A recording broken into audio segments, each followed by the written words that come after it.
Hello my dear students, আশা করি তোমরা সকলে ভালো আছো। আজকে এই ভিডিওতে আমি ফুলমনিস ইন্ডিয়া যে টেক্সটটা নিয়ে আমি আলোচনা করেছি এর আগে দুটো ভিডিওতে, সেই টপিক্সের যে অ্যাক্টিভিটিসগুলো আছে সেই অ্যাক্টিভিটিসগুলো নিয়ে আমি আলোচনা করব। ওয়েস্ট বেঙ্গল বোর্ডের ক্লাস 5-এর যে লেসনগুলো ইংরেজিতে আছে সেই লেসনগুলো নিয়ে আমি এখন এই ভিডিওগুলো তৈরি করছি। তো আজকে আমি অ্যাক্টিভিটিসগুলো নিয়ে আলোচনা করব। সমস্ত অ্যাক্টিভিটিসগুলোর সলিউশন কি আছে সেগুলো নিয়ে আমি তোমাদের সঙ্গে আলোচনা করব। আশা করি এই ভিডিও থেকে তোমরা অনেকটাই উপকৃত হবে এবং জানতে পারবে প্রত্যেকটা অ্যাক্টিভিটিসের উত্তরগুলো কি হতে পারে। তো চলো আমরা অ্যাক্টিভিটিস 1 থেকে শুরু করি। এখানে দেখো, টিক দ্য কারেক্ট আনসার, সঠিক উত্তরের উপরে টিক মার্ক দিতে বলছে। টিক মার্ক অর্থাৎ এরকম আমরা সঠিক উত্তরের মাথায় টিক চিহ্ন দেব। এক দাগে বলছে, the rock paintings of Bhimbetka are more than 1000 years, 20 years and 12,000 years old. Okay, আমরা যেহেতু টেক্সটটা অলরেডি পড়ে নিয়েছি, যারা এর আগের দুটো ভিডিও দেখোনি যেখানে আমি টেক্সটগুলো নিয়ে আলোচনা করেছি, অবশ্যই করে ভিডিওগুলো দেখে নেবে, নয়তো এই অ্যান্সারগুলো তোমরা বুঝতে পারবে না। তো এখানে যে উত্তরটা হবে আমাদের, আমরা অলরেডি জেনেছি যে 20,000 years old, the rock paintings of Bhimbetka, ভীমবেটকার যে পাথুরে চিত্রগুলো ছিল সেগুলোর বয়স প্রায় 20,000 বছর। দুইয়ের দিকে দেখো, Ajanta is famous for, Ajanta একটা গুহা, সেই গুহাটা কিসের জন্য বিখ্যাত? ফেমাস মানে বিখ্যাত। Cave paintings, wood paintings, canvas painting. Cave paintings মানে কি? গুহা চিত্রের জন্য। উড পেইন্টিংস মানে কি? কাঠের চিত্রের জন্য। আর ক্যানভাস পেইন্টিং মানে, ক্যানভাস অর্থাৎ কাপড়ের যে অংশ থাকে সে তার উপরে যে ছবিগুলো আঁকা হয় তাকে ক্যানভাস পেইন্টিং বলা হয়। কিন্তু অজন্তা গুহার মধ্যে যে চিত্রগুলো আমরা পেয়েছি সেগুলো হলো কেভ পেইন্টিংস। অজন্তা একটা গুহা, তাহলে কেভ পেইন্টিংস এটাই সঠিক উত্তর হবে। তিনের দাগে দেখো, Bihu is a popular folk dance.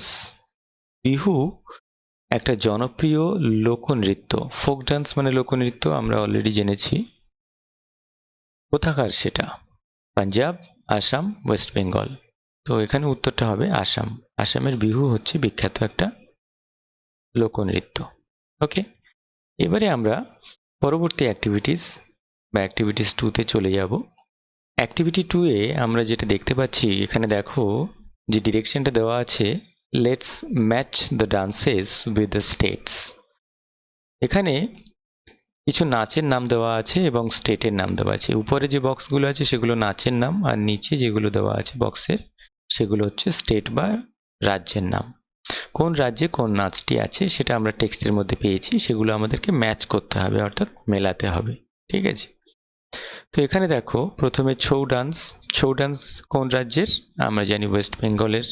ঠিক আছে, তাহলে এটাকে যদি আমরা নাম্বার 1 দিই তাহলে এটাও আমরা নাম্বার 1 দেব। ঠিক আছে, তারপরে কোন নাচের বলা হচ্ছে? তারপরে বলা হচ্ছে ডান্ডিয়া। 2 নম্বর আমরা যদি এটাকে নাম দিই তাহলে এই বক্সটার সঙ্গে মিলবে কোনটা? গুজরাট। ঠিক আছে, অর্থাৎ গুজরাটের বিখ্যাত নাচ হচ্ছে ডান্ডিয়া। তারপরে 3 নম্বর বক্সের নাম আমরা ভাংড়া পাচ্ছি। ভাংড়াটা কাদের? না, পাঞ্জাব প্রদেশের বিখ্যাত নাচ হচ্ছে ভাংড়া। ঠিক আছে, তাহলে আমরা পেয়ে গেলাম ছৌ হচ্ছে ওয়েস্ট বেঙ্গল, ডান্ডিয়া হচ্ছে গুজরাট, ভাংড়া হচ্ছে পাঞ্জাব। ওকে, তাহলে অ্যাক্টিভিটি 2 আমাদের হয়ে গেল। এবার আমরা অ্যাক্টিভিটি 3-তে চলে যাব। এখানে দেখো অ্যাক্টিভিটি 3-তে যে টাস্কটা দেওয়া আছে, let's supply the missing information. এখানে এই যে শূন্যস্থানগুলো আছে প্রত্যেকটা দাগে, সেই শূন্যস্থানগুলোর মধ্যে যে তথ্যগুলো দেওয়ার কথা সেগুলো নেই, সেই তথ্যগুলোকে আমাদেরকে পূরণ করতে হবে। ওকে, এক দাগে দেখো, the primary colours used in the rock paintings at Bhimbetka are, অর্থাৎ ভীমবেটকার যে চিত্রগুলো ছিল সেই চিত্রগুলোর যে পাথুরে চিত্রগুলো ছিল সেই চিত্রগুলোর মধ্যে কোন কোন প্রাথমিক রং ব্যবহার করা হয়েছিল, ঠিক আছে, বা সেইগুলো কি ব্যবহার করা হতো, কোন কোন রং। আমরা অলরেডি টেক্সটের মধ্যে পড়েছি, সেইখানের মধ্যে আমরা পেয়েছি রেড, হোয়াইট,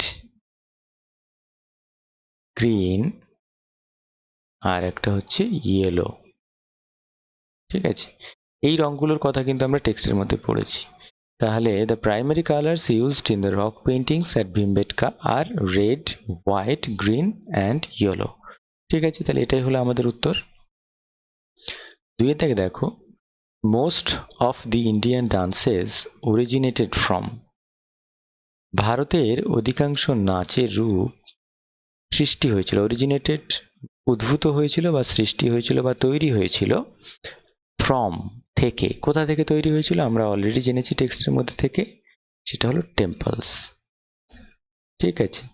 টেম্পলস মন্দির থেকে তৈরি হয়েছিল, মন্দিরের মধ্যে থেকে।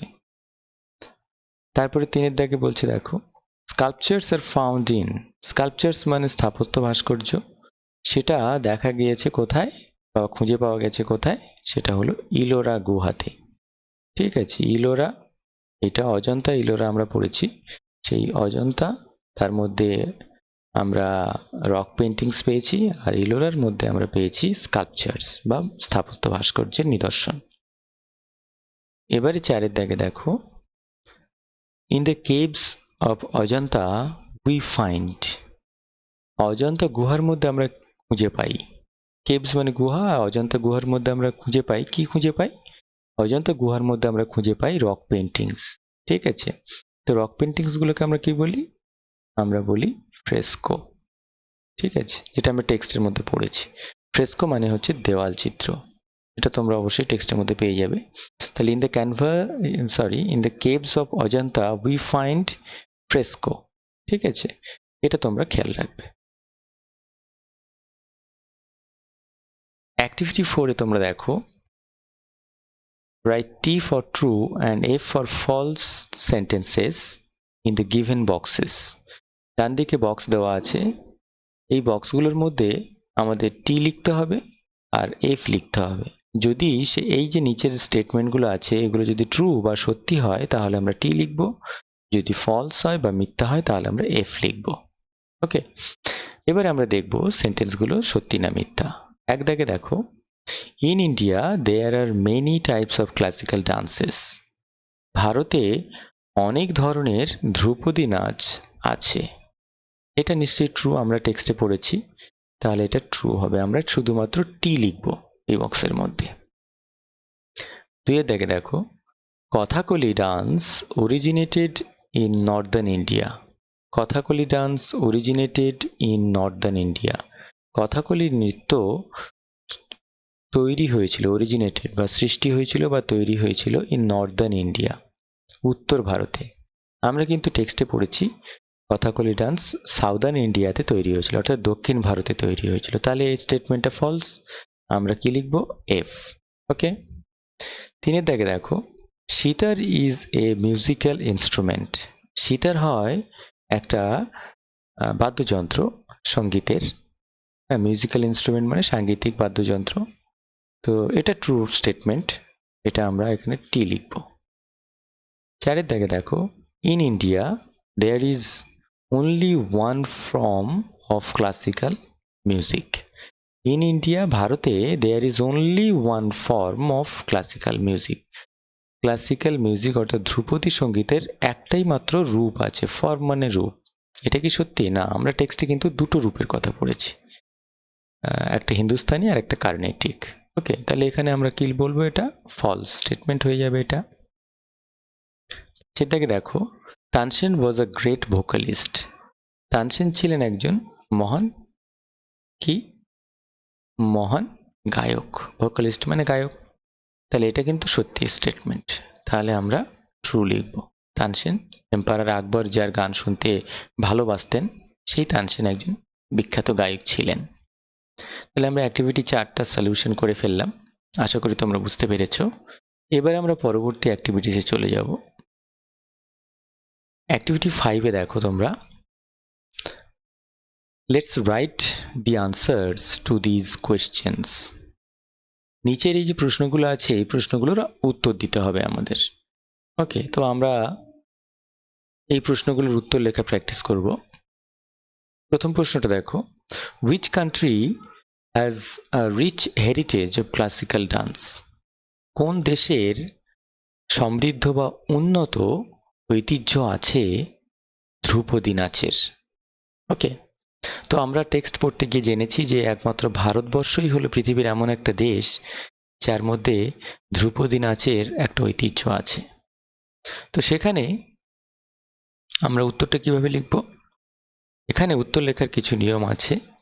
সেরকম কি, উত্তরটা আমরা জানি ইন্ডিয়া, ঠিক আছে?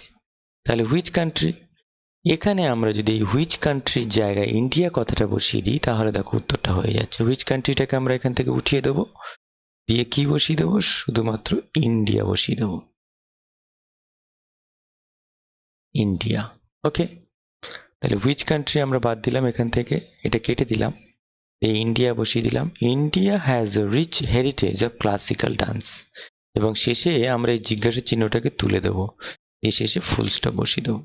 দিলে দেখো উত্তর হয়ে গেছে। ভারতের উন্নত সমৃদ্ধ ঐতিহ্য আছে ক্লাসিক্যাল ডান্সের বা ধ্রুপদী নাচের। ওকে, উত্তর সোজা হয়ে গেল একদম, তোমরা নিশ্চয়ই বুঝতে পেরেছ। এবারে দুইয়ের দাগে দেখো, what is an essential part of Indian classical dance? এখানের প্রশ্নটার অর্থ হলো ভারতীয় ধ্রুপদী নাচের গুরুত্বপূর্ণ বা প্রয়োজনীয় অংশ কোনটি? এসেনশিয়াল পার্ট আমরা টেক্সটের মধ্যে পড়েছি বা জেনেছি যে ড্রামাটিক্স বা নাটকীয়তা, ঠিক আছে? তাহলে উত্তরটা আমরা কি জানলাম? উত্তরটা হলো ড্রামাটিক্স। তাহলে সেটাকেই আমরা কিন্তু এখানে বসিয়ে দেবো, এই যে হোয়াটের জায়গা, এই ওয়ার্ডটাকে আমরা কি করব? তুলে দেব, দিয়ে এখানে আমরা বসিয়ে দেবো ড্রামাটিক্স। কি বসিয়ে দেবো? শুধু টিটা বড় হাতের হবে, ড্রামাটিক, ঠিক আছে? ড্রামাটিক্স is an essential part of Indian classical dance. শেষে আমরা কি করব? ফুল স্টপ বসিয়ে দেবো এবং জিজ্ঞাসা চিহ্নটাকে তুলে দেবো। জিজ্ঞাসা চিহ্ন যখনই থাকবে সেটা প্রশ্নবোধক বাক্য হয়ে যাবে, কিন্তু যখন আমরা উত্তর লিখবো সেটা কিন্তু অ্যাসার্টিভ সেন্টেন্স হয়ে যাবে বা বিবৃতিমূলক বাক্য হয়ে যাবে, সেই জন্য তার শেষে ফুল স্টপ থাকবে। তাহলে ড্রামাটিক্স ওয়ার্ডটাকে আমরা তুলে দিলাম, is an essential part of Indian classical dance. Okay, উত্তর আমাদের হয়ে গেল। এবারে তিনের দাগে দেখো, who loved to listen to the songs of Tansen? কে ভালোবাসতেন তানসেনের গান শুনতে? কে ভালোবাসতেন? আমরা অলরেডি জেনেছি যে এম্পারার আকবর তানসেনের গান শুনতে খুব ভালোবাসতেন। তাহলে আমরা কি করব? এখানে আমরা এই হুয়ের জায়গায় এম্পারার আকবরকে বসিয়ে দেবো, হুটাকে তুলে দেবো, কেটে দেবো, দিয়ে বসিয়ে দেবো কি? এম্পারার আকবর, ঠিক আছে? তাহলে এম্পারার আকবর লাভড, লাভড থেকে শুরু করব, এম্পায়ার আকবর লিখলাম, তারপরে loved to listen to the songs of Tansen, এই শেষে ফুল স্টপ করে দেবো এবং জিজ্ঞাসা চিহ্ন তুলে দেবো। দেখো উত্তর হয়ে গেছে। এম্পায়ার আকবর, সম্রাট আকবর তানসেনের গান শুনতে ভালোবাসতেন। দেখো উত্তর লেখাটা কত সহজ। তারপরে চারের দিকে দেখো, which monument in India is among the 7 wonders of the world? ভারতে কোন মনুমেন্ট বা কোন সৌধটি আছে যেটা বিশ্বের 7টা আশ্চর্যের মধ্যে একটা? আমরা অলরেডি জানি সেটা হলো তাজমহল। তাহলে আমাদের উত্তরটা কোথায় লিখতে হবে? উত্তরটা হলো তাজমহল। শুধু আমরা এই যে হুইচ মনুমেন্ট, এইটাকে আমরা এখান থেকে এইটাকে তুলে দেব, দিয়ে এখানে আমরা বসিয়ে দেব তাজমহল, ঠিক আছে? তাজমহল বসিয়ে দিলাম এবং মনুমেন্ট পর্যন্ত এটাকে তুলে দিলাম, দিয়ে in India, Taj Mahal in India এখান থেকে লেখা শুরু করলাম, among the 7 wonders of the world, এবং শেষে কি করলাম? জিজ্ঞাসা চিহ্ন তুলে দিলাম, দিয়ে ফুল স্টপ বসিয়ে দিলাম। দেখো উত্তর হয়ে গেছে। ওকে, তারপরে 5এর দিকে দেখো, what is বুলন্দ Darwaza? What is বুলন্দ দরওয়াজা? বুলন্দ দরওয়াজটা কি? তাহলে বুলন্দ দরওয়াজা এখানে আমরা এভাবে লিখব, বুলন্দ দরওয়াজা is ঠিক আছে, এই ইজটাকে এখানে বসাবো, এটা সাবজেক্ট হয়ে গেল। বুলন্দ দরওয়াজা ইজ এ গ্রেট, বা এখানে গ্রেট কথাটা না বসে আমাদের টেক্সটে যেটা আছে সেটা আমরা বসাবো হিউজ গেট ওয়ে। ঠিক আছে, বিশাল বড় দরজা বা প্রবেশ পথ। বুলন্দ দরওয়াজা ইজ এ হিউজ গেটওয়ে। এটা তৈরি করেছিল কে? বিউআইএলটি, বিল্ট বাই এম্পারার আকবর। ঠিক আছে, তাহলে বুলন্দ দরওয়াজা ইজ আ হিউজ গেটওয়ে। এখানে এই পর্যন্ত লিখলেই আমাদের হয়ে যেত, কিন্তু যদি আমরা এটুকু একটু অ্যাড করে দিই, কে তৈরি করেছিল সেটা আরো সুন্দর হবে। বিল্ট বাই এম্পারার আকবর দিয়ে ফুল স্টপ দিয়ে দিলাম।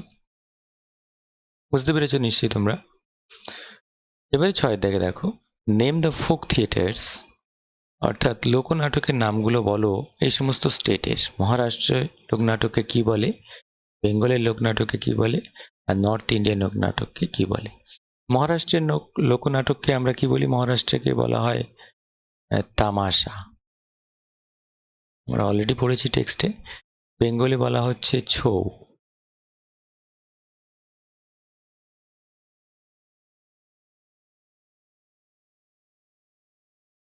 আর নর্থ ইন্ডিয়াতে কি বলা হচ্ছে? নর্থ ইন্ডিয়াতে বলা হচ্ছে নৌটঙ্কি।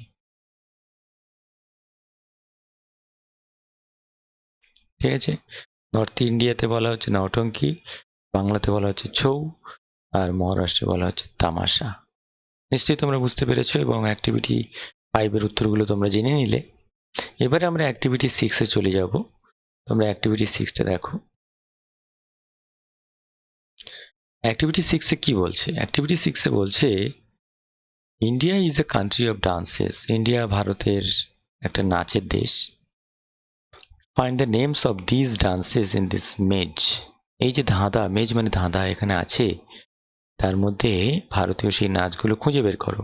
One is done for you, একটা করে দেওয়া আছে। এই যে একটা করে দেওয়া আছে লাল কালি দিয়ে, ভারত নাট্যম আমরা অলরেডি জেনেছি। তারপরে এখান থেকে খুঁজে দেখবো আমরা। প্রথমে দেখো আছে কুচিপুড়ি, এই পর্যন্ত, এখান থেকে এই পর্যন্ত এটা হচ্ছে কুচিপুড়ি একটা নাচ। তারপরে এখানে আছে মোহিনী আট্টম, এই দ্বিতীয় বক্সে পুরোটাই একদম মোহিনী আট্টম একটা নাচের নাম। তারপরে আরেকটা কোথায় আছে, এই যে কথাকলি, এখান থেকে আমরা এই পর্যন্ত নেব কথাকলি। তাহলে এগুলো আমরা পেয়ে গেলাম। দেখো এই যে নাচের নামগুলো আমরা অলরেডি টেক্সটে পড়েছি এবং সেগুলো এই ধাঁধার মধ্যে দেওয়া আছে। ওকে, তাহলে অ্যাক্টিভিটি 6 আমাদের সলিউশন হয়ে গেল। এবার আমরা পরবর্তী অ্যাক্টিভিটিতে যাব। অ্যাক্টিভিটি 7 দেখো, অ্যাক্টিভিটি 7 এ আমাদের যেটা করতে বলছে, write the opposites of the words given in the clues, you can find the answers in the text. টেক্সটের মধ্যে উত্তরগুলো তোমরা পেয়ে যাবে। তো এখানে যেটা বলছে যে ক্লুগুলো দেওয়া আছে সেই ক্লুগুলো আমরা দেখে নেব। ক্লুগুলো কি বলা আছে দেখো, ক্লুগুলো এখানে দেওয়া আছে। একটা হচ্ছে ডাউন বা নিচের দিকে, আর অ্যাক্রস মানে পাশাপাশি, অর্থাৎ আমাদের মেলাতে হবে পাশাপাশি কি বলা আছে এবং নিচে কি বলা আছে। সেই ক্লুগুলো আমরা পড়ে নিলে আমাদের এই ছকটা তৈরি করতে সুবিধা হবে। এটাকে আমরা শব্দ ছক বলে থাকি। একদিকে বলছে অপোজিট অফ গুড, ভালোর বিপরীত শব্দ। দুইয়ের দাগে বলছে অপোজিট অফ আগলি, আগলি বা কুৎসিতের বিপরীত শব্দ। তিনের দাগে বলছে অপোজিট অফ রেয়ার, রেয়ার মানে দুর্লভ, যেটা পাওয়া যায় না সবসময়, ঠিক আছে, সহজলভ্য নয়, সেটাকে রেয়ার বলা হয়, তার বিপরীত শব্দ। আর ডাউন বা উপর থেকে নিচ পর্যন্ত যেটা করতে হবে সেটা হলো অপোজিট অফ সেম, একই রকম, এর বিপরীত। একই রকমের বিপরীত কি? ভিন্ন রকম, তাই তো? তাহলে এবারে আমরা ক্লুগুলো যেহেতু পেয়ে গেছি, তো আমরা এইগুলো, এই ছকটা, এই শব্দ ছকটা তৈরি করব। দেখো দেখো প্রথমে এখানে আমরা যেটুকু দেখতে পাচ্ছি আমার স্ক্রিনের মধ্যে, তিনের দাগেরটা দেখো। প্রথমে আমরা শেষ নিচ থেকে যদি করি, অপোজিট অফ রেয়ার, রেয়ার মানে দুর্লভ, একটু আগে বলেছি, তার বিপরীত শব্দ হচ্ছে সাধারণ বা কমন, যেটাকে বলছে। তাহলে C O double M O N, common. ঠিক আছে, তোমরা এটা পেরে গেলে। তারপরে 2 এর দাগের পাশাপাশি কি বলছে, অপোজিট অফ আগলি। আগলি মানে কুৎসিত, তার বিপরীত শব্দ কি সুন্দর। তাহলে দেখো আমরা যদি বিউটিফুল শব্দটা এখানে বসাই তাহলে দেখো ম্যাচ করে যাচ্ছে।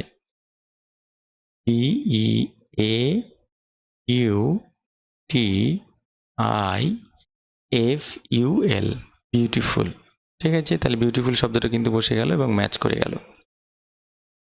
এবারে আমরা যাব, দেখো এবারে এক অপোজিট অফ গুড, ভালোর বিপরীত শব্দ। ভালোর বিপরীত শব্দটা কি মন্দ বা খারাপ, সেটাকে আমরা এখানে কি ই দিয়ে শুরু হয়েছে, তাহলে ই দিয়ে কি হতে পারে, ই দিয়ে EVIL, এভিল। এভিল মানে খারাপ বা মন্দ। ঠিক আছে, তাহলে ম্যাচ করে গেল এটা। এবারে আমাদের উপনিষ যেটা বলছে যে অপোজিট অফ সেম, একই এই এর বিপরীত শব্দ মানে ভিন্ন রকম, তাহলে সেটাকে আমরা কি করব, দেখো DIFFERENT,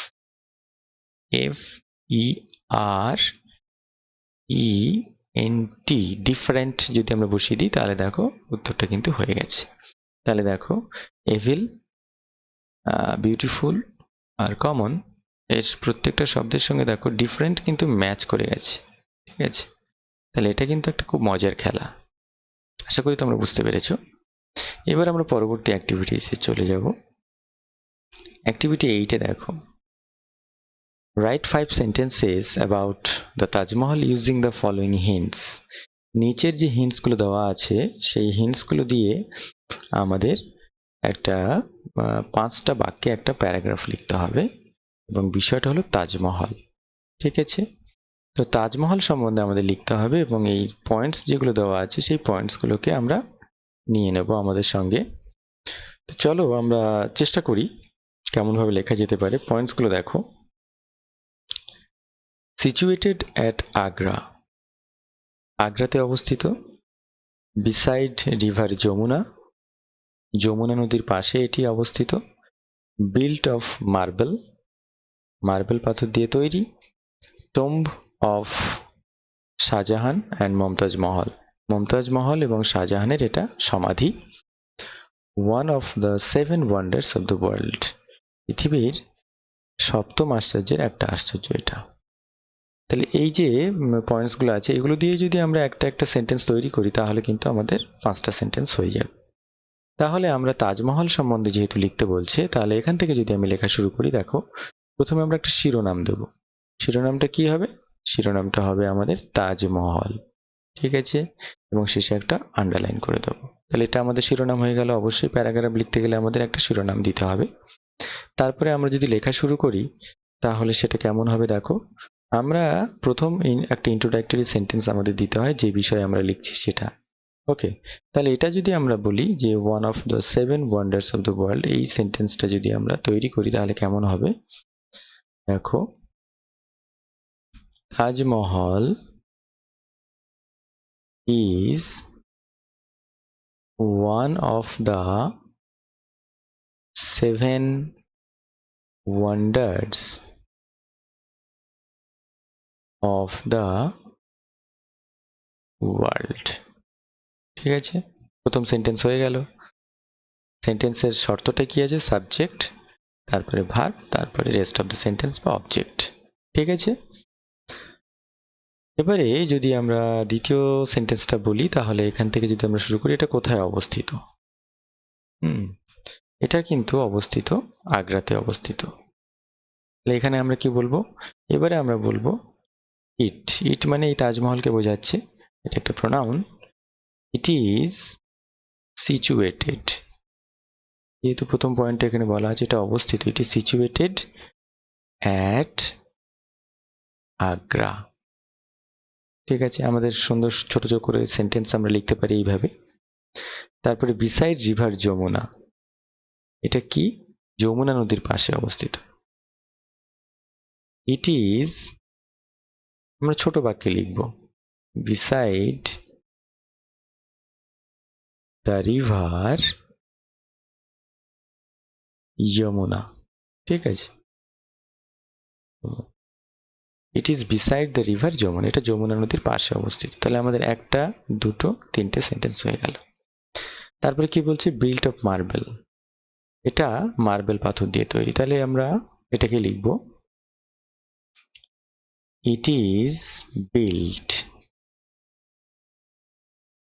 অফ, আমরা মার্বেল পাথর দিয়ে তৈরি, কিন্তু এটা কি মার্বেল বলতো, হোয়াইট মার্বেল। তাহলে আমরা যদি এরকম বলি ইট ইজ বিল্ট অফ, আমরা একটু একটা শব্দ যদি যোগ করি, it is built off white marble. ঠিক আছে, তোমরা নিশ্চয়ই তাজমহলটা দেখেছো, সাদা পাথর দিয়ে তৈরি। তাহলে এটা সাদা মার্বেল পাথর দিয়ে তৈরি। তারপরে কি বলছে, তারপরে বলছে টুম অফ শাহজাহান অ্যান্ড মুমতাজ মহল। তাহলে অ্যাকচুয়ালি তাজমহলটা কি, একটা সৌধ বা সমাধি, কাদের না, শাহজাহান এবং মুমতাজ মহলের। ঠিক আছে, তো এটাকে আমরা লিখে দেব, আমরা বলবো ইট ইজ এ টুম, ঠিক আছে, উচ্চারণটা কিন্তু টুম হবে, of Shahjahan, Shahjahan the great empire, তোমরা নিশ্চয়ই জানো, শাহজাহান অ্যান্ড মুমতাজ মহল।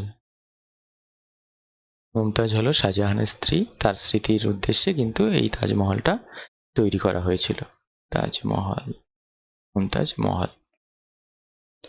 ওকে, তাহলে দেখো সেন্টেন্স কটা হলো, একটা হলো, দুটো, তিনটে, চারটে, পাঁচটা, আমার সেন্টেন্স হয়ে গেল। এখন 5 সেন্টেন্স বলেছে।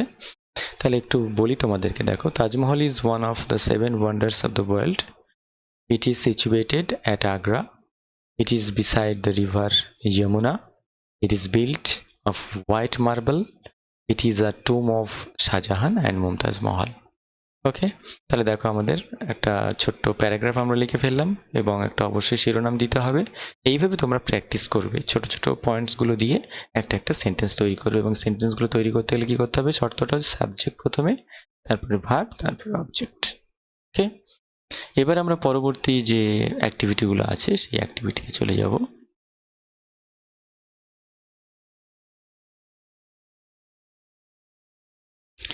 এখানে পরবর্তী অ্যাক্টিভিটিতে যাওয়ার আগে কিছু তথ্য এখানে আমাদেরকে দেওয়া হয়েছে এবং সেন্টেন্সগুলোকে লক্ষ্য করতে বলছে। এখানে যে বিষয়গুলো দেওয়া আছে সেগুলো তোমরা একটু দেখো, বোল্ড অক্ষরগুলো তোমরা বাড়িতে যেগুলো টেক্সট বই তোমাদের আছে সেগুলো তোমরা দেখে নেবে। এবং এখানে আমাদেরকে যেটা জানাচ্ছে সেটা হলো কি, সিঙ্গুলার নাম্বার আর প্লুরাল নাম্বার, অর্থাৎ প্রোনাউন সম্বন্ধে।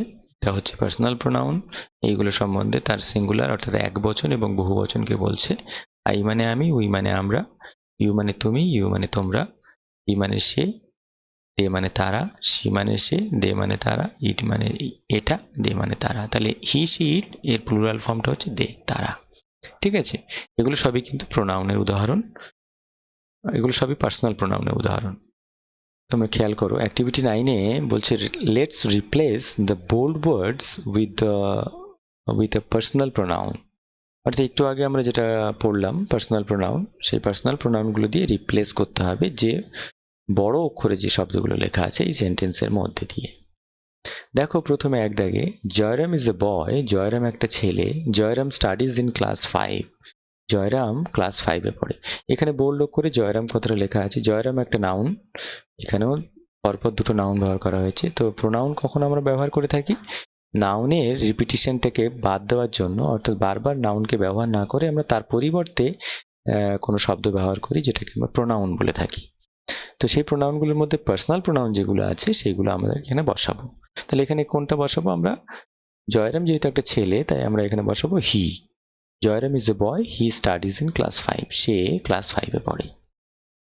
তোমরা যারা এই ভিডিওটা দেখছো, আমার প্রিভিয়াস গ্রামারের একটা ভিডিও আছে প্রোনাউন সম্বন্ধে, ডিটেলসে আমি আলোচনা করেছি প্রোনাউনের যাবতীয় যতগুলো ভাগ আছে সেগুলো নিয়ে। তোমরা অবশ্যই সেই ভিডিওটা দেখে নেবে।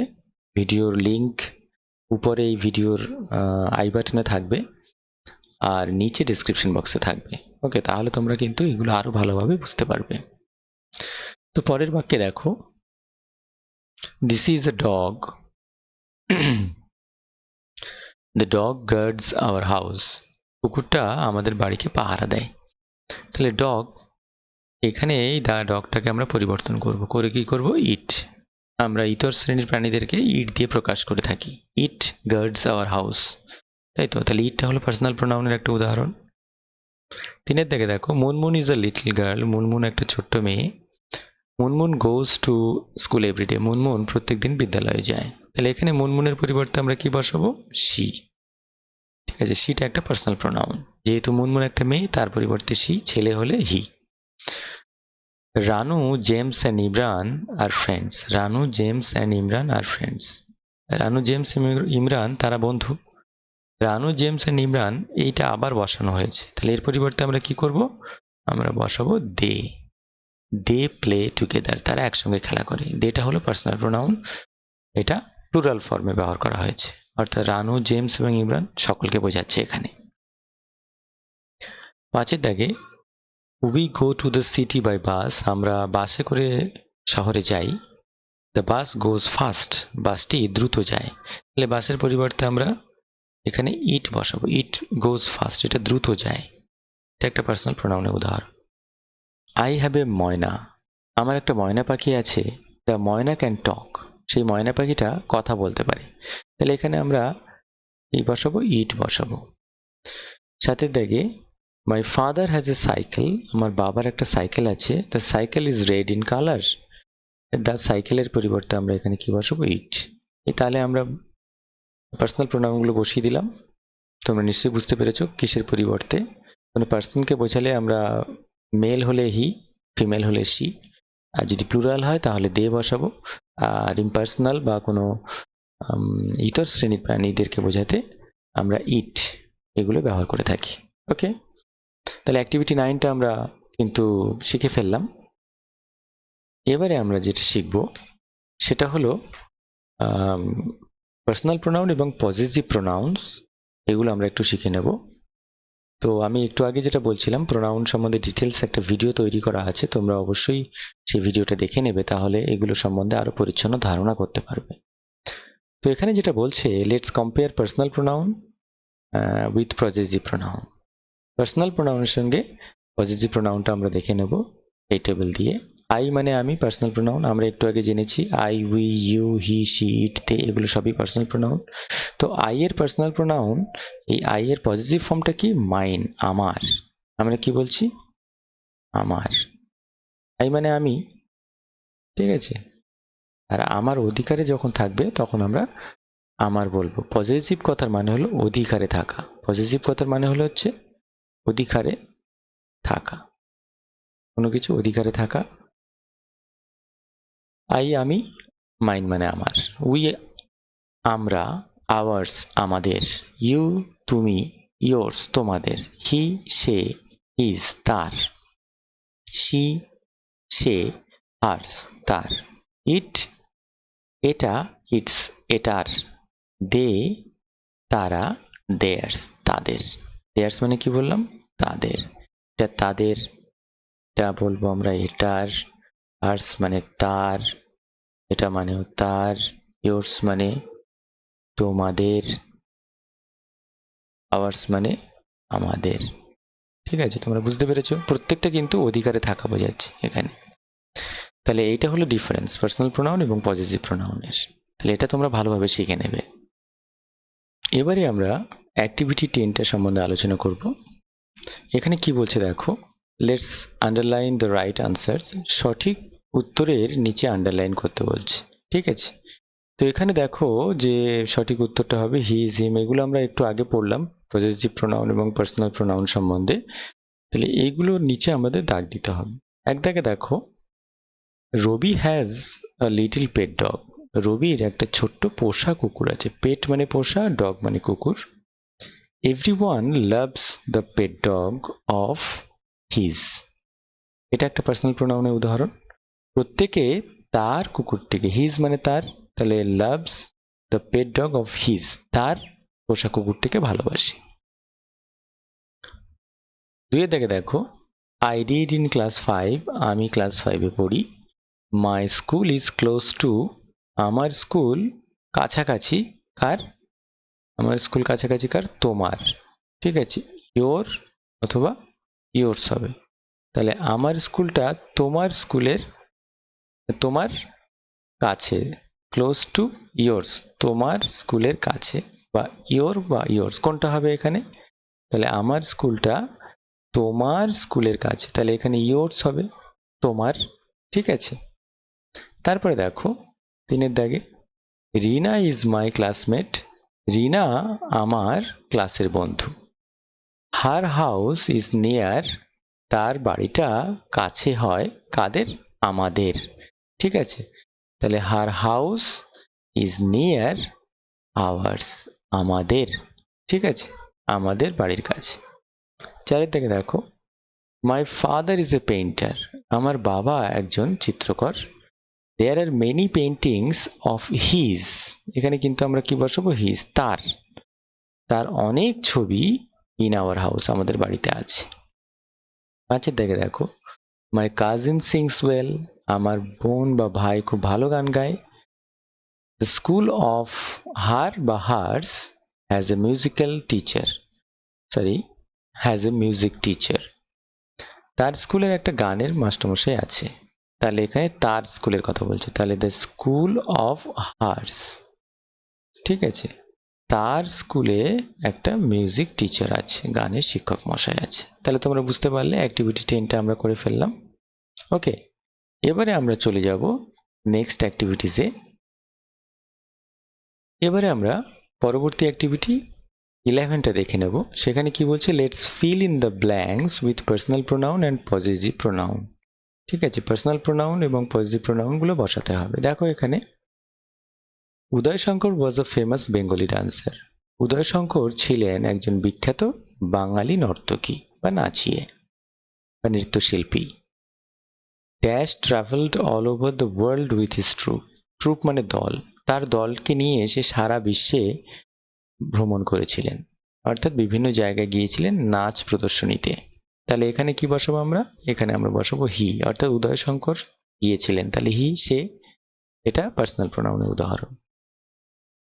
দুয়ের দিকে দেখো, Nandalal Bose was a great painter. Nandalal Bose ছিলেন একজন মহান চিত্রকর। There are many drawings of his.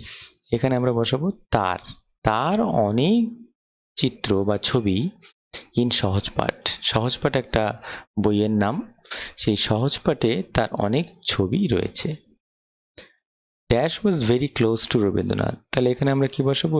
He was very close to Rabindranath Tagore. তিনি রবীন্দ্রনাথের খুব কাছের মানুষ ছিলেন। ঠিক আছে, ক্লোজ টু মানে কিন্তু এখানে কাছের মানুষ। তিনের দিকে দেখো, Rabindranath Tagore was a great poet. Rabindranath Tagore ছিলেন একজন মহান কবি। Dash was also a great painter. তাহলে এখানে আমরা বসাবো he was also a great painter. ঠিক আছে, তিনি ছিলেন একজন মহান চিত্রকরও। চারের দিকে দেখো, Taj Mahal was built in the memory of Mumtaz মহল। তাজমহল তৈরি করা হয়েছিল in the memory of Mumtaz মহল, মুমতাজ মহলের স্মৃতির উদ্দেশ্যে। ঠিক আছে, ইট ইজ আ বুরিয়াল টুম অফ। তাহলে এখানে এটা ছিল একটা সমাধি ক্ষেত্র। কার সমাধি ক্ষেত্র? মুমতাজ মহলের। তাহলে এখানে আমরা কি বসাবো? এখানে আমরা বসাবো হার্স। ঠিক আছে, ইট ইজ আ বুরিয়াল টুম অফ হার্স, তার এটা একটা সমাধি ক্ষেত্র ছিল। ওকে, তাহলে আমাদের অ্যাক্টিভিটি 1টা আমরা বুঝে নিলাম। এখানে পার্সোনাল প্রোনাউনও বসালাম, আমরা পজেসিভ প্রোনাউনও বসালাম। আশা করি তোমরা আজকে এই ভিডিওতে আমি যে অ্যাক্টিভিটিসগুলো নিয়ে আলোচনা করেছি সেই অ্যাক্টিভিটিসগুলো নিয়ে সমস্ত উত্তরগুলো তোমরা পেয়ে গেলে, সমস্ত অ্যান্সারগুলো তোমরা বুঝতে পারলে। তো কেমন লাগলো ভিডিওটা তোমরা অবশ্যই কমেন্ট করে জানাবে। ভিডিওটা যদি ভালো লেগে থাকে অবশ্যই লাইক, শেয়ার এবং সাবস্ক্রাইব করবে। আর প্রিভিয়াস ভিডিওস যেগুলো আছে চ্যাপ্টার ওয়াইজ, সেগুলো যদি তোমরা না দেখে থাকো সেখান থেকে সেগুলো দেখে নেবে, ডেসক্রিপশন বক্সে থাকবে। তাহলে আজকে এই পর্যন্তই। আজকে সকলকে থ্যাঙ্কস আমি জানাই, থ্যাঙ্কস টু অল।